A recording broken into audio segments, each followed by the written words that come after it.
मैं डॉक्टर रामचेत चौधरी, अध्यक्ष PRDF संस्था गोरखपुर का हूँ। संयुक्त राष्ट्र संघ से सेवानिवृत्त या यूँ कहीं आज़ाद होकर ये हम 2006 दिसंबर से गोरखपुर में बसे हैं और जब से काला नमक के ऊपर ही अनुसंधान चल रहा है। कारण ये था कि लौटने के बाद जब हम 35 साल के बाद विदेश से लौटे तो लोगों से पूछा कि यहाँ के किसानों की क्या समस्या है। बोले किसानों की समस्या तो नहीं है, लेकिन एक यहाँ धान हुआ करता था जिसका नाम था काला नमक। मुझे भी याद आया कि हमारे भी घर में लगता था ये, और जब 35 साल बाद हम लौटे हैं बाहर से तो हमारे घर में खुद ख़त्म हो गया काला नमक का लगना। फिर हमने कोशिश की जानने की कि आखिर क्यों ख़त्म हुआ। लोगों ने कहा इसकी कोई प्रजाति नहीं है, स्वाद और सुगंध इसका जो है गायब हो गया है। तो इस नाते इसका फिर बीज बनाना हमने शुरू करना था। बीज किसका बनावें, तो 250 किस्म की किस्में हमने एक एक मुट्ठा धान इकट्ठा किया किसानों से।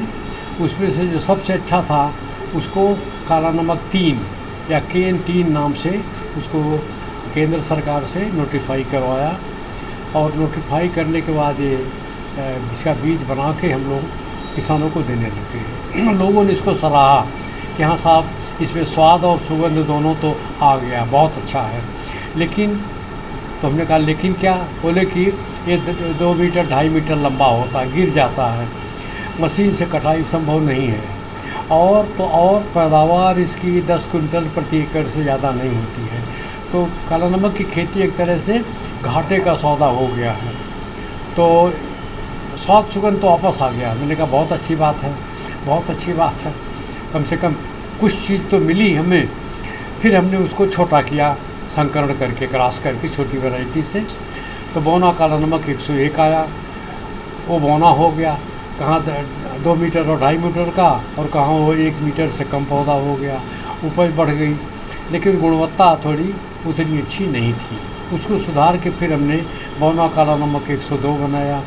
बौना काला नमक 102 भी उत्तर प्रदेश सरकार कृषि विभाग और केंद्र सरकार से इसको नोटिफाई कराया।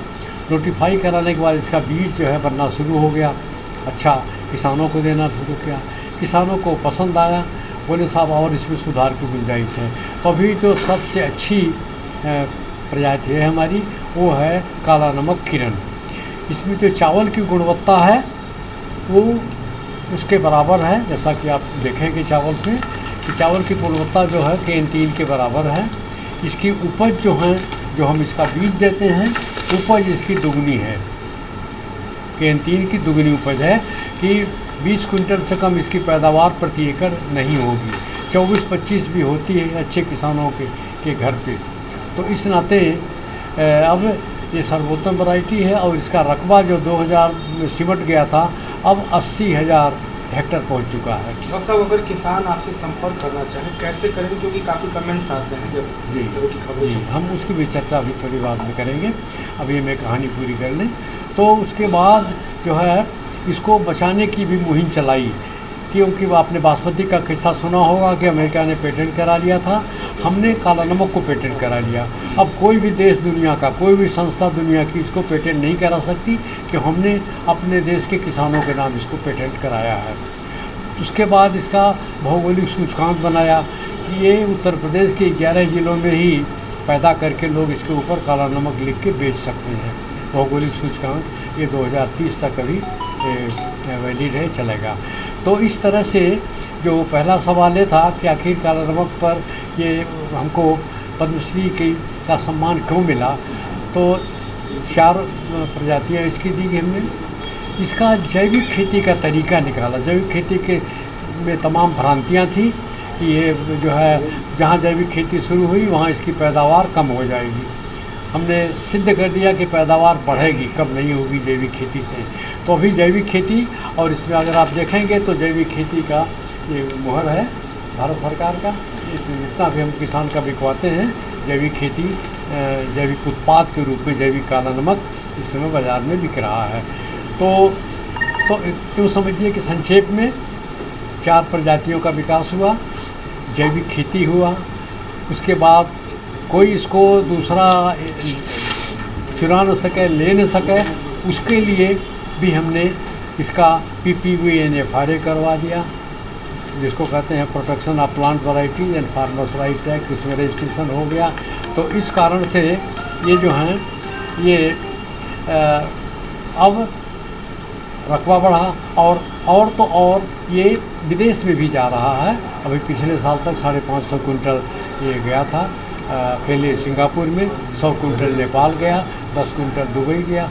और इस वर्ष तो अभी रोकने के बाद, जो सरकार ने रोक लगाई थी थोड़ी, उसका रोक खुलवाने के बाद जो है ये आगे इसका, तो इन सब चीज़ों का मिला जुला असर ये रहा कि हमारी राष्ट्रपति भी यहाँ आई थी गोरखपुर, प्रधानमंत्री आए थे, उन्होंने भी खाया, सराहा काला नमक को। अब बताइए, जो काला नमक मरने जा रहा था, मरने की विलुप्त होने की कगार पर था, वो 80,000 हेक्टेयर में जिसकी खेती हो रही है, जो यहाँ उत्तर प्रदेश से ही नहीं अभी विदेश में भी जा रहा है। तो इन्हीं सब बातों को लेके राष्ट्रपति महोदया ने तय किया कि हमको पद्मश्री सम्मान दिया जाए। सर, इसके रेट वगैरह क्या है, कहाँ पर उपलब्ध होते हैं? ये क्योंकि ये प्रजाति हमारी विकसित की हुई, हमारी मतलब PRDF संस्था की, हमारे वहाँ मिल रहा है। इसका न्यूक्लियस बीज, ब्रीडर बीज, चार कैटेगरी होती है। किसानों को हम लोग प्रमाणित बीज देते हैं। नेशनल सीड कॉर्पोरेशन, यूपी बीज विकास निगम, इनको हम लोग आधार बीज देते हैं। ये लोग उसका जो प्रमाणित बीज करके किसानों को देते हैं। हम लोग भी प्रमाणित बीज देते हैं। तो हमारी संस्था गोरखपुर में है, PRDF गोरखपुर में है। और इसका जो नंबर है वो संपर्क कर सकते हैं 9450 9660991। और ये पीछे बोर्ड पे भी आपको नज़र आएगा यही नंबर। सर, महत्वपूर्ण सवाल ये है, इतनी बढ़िया चीज़ आपने तैयार की है, इसकी चर्चा दुनिया भर में हो रही है, लेकिन निर्यात पर ही प्रतिबंध है। तो निर्यात खुले कैसे? भारत सरकार, आप तो अभी समय एक और अच्छी स्थिति में है, पद्मश्री प्राप्त कर चुके हैं, तो आवाज़ अपनी प्रधानमंत्री और राष्ट्रपति तक भी बहुत। अगर निर्यात नहीं होगा तो फिर इसका जो है वैश्वीकरण नहीं हो पाएगा। बहुत ही सुंदर प्रश्न है आपका। अब इसमें हम जो प्रतिबंध लगा है ये 20 जुलाई 2023 से लगा है। और उसी दिन हमने चिट्ठी मुख्यमंत्री को लिखी, कृषि मंत्री को लिखी, और सबको चिट्ठियाँ लिखी जिनको हम जान सकते थे कि जो हमारी मदद करेंगे।